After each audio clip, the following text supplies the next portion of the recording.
আমরা আমাদের জাতীয় বীরদেরকে, আমাদের গণতান্ত্রিক আন্দোলনের লড়াইয়ের শহীদদেরকে আমরা কিভাবে স্মরণ করি, কিভাবে সম্মান দেই, তার উপরেই আমাদের জাতির শ্রেষ্ঠত্ব নির্ধারিত হয়। যখন যখন এই দেশে সংকট এসেছে, যখন যখন এই দেশের সাধারণ মানুষ রাজপথে নেমে এসেছে, তখনই আমাদের আলেম ওলামারা, মাদ্রাসার শিক্ষার্থী ভাই বন্ধুরা তারা সর্বত্র উজাড় করে দিয়ে রাজপথে নেমে এসেছেন, জীবন দিয়েছেন। আমরা সেটা সাপ্লাই দেখেছি, সেটা আমরা 2021 সালে মোদি বিরোধী আন্দোলনে দেখেছি, সেটা আমরা সর্বশেষ জুলাই গণঅভ্যুত্থানে দেখেছি।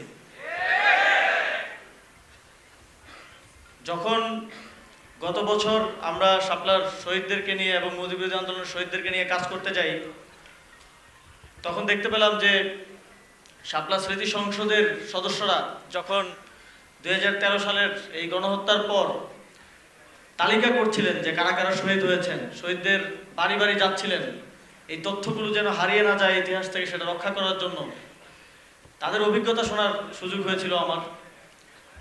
যে শহীদ পরিবাররাও তাদের সন্তান যে শহীদ হয়েছে সেই তথ্যটা দিতে ভয় পাচ্ছিল, কারণ ফ্যাসিবাদী সরকার এই শাপলা গণহত্যাকে ইতিহাসের পাতা থেকে মুছে দেওয়ার জন্য সকল ধরনের চেষ্টা তারা চালিয়েছে এবং আমাদের বীর শহীদদের পরিবারবর্গ পর্যন্ত ভয়ে আতঙ্কে সে সময় পরিচয় দিতে ভয় পাচ্ছিলেন।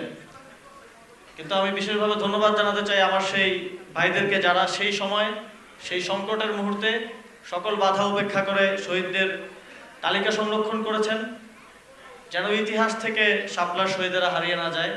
এবং সেই তালিকা ধরেই আমরা যখন দায়িত্বে ছিলাম তখন আমাদের এই বীর শহীদদেরকে, শাপলা চত্বরের শহীদ এবং মোদি বিরোধী আন্দোলনের শহীদদেরকে তাদের প্রাপ্য সম্মান, রাষ্ট্রীয় স্বীকৃতি এবং সরকারের পক্ষ থেকে ক্ষুদ্র একটা সহযোগিতা করার সুযোগ পেয়েছিলাম। কিন্তু সেটা করতেও আমাদের জাতিগতভাবে 12 বছর এক যুগ লেগে গিয়েছিল। এটা আমাদের জন্য লজ্জা।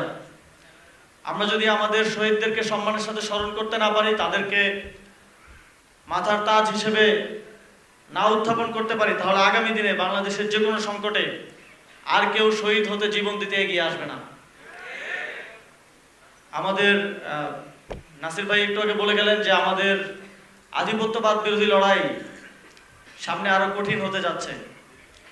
আমাদের সীমান্তে উগ্রবাদীরা আরো শক্তিশালীভাবে আবির্ভূত হয়েছে।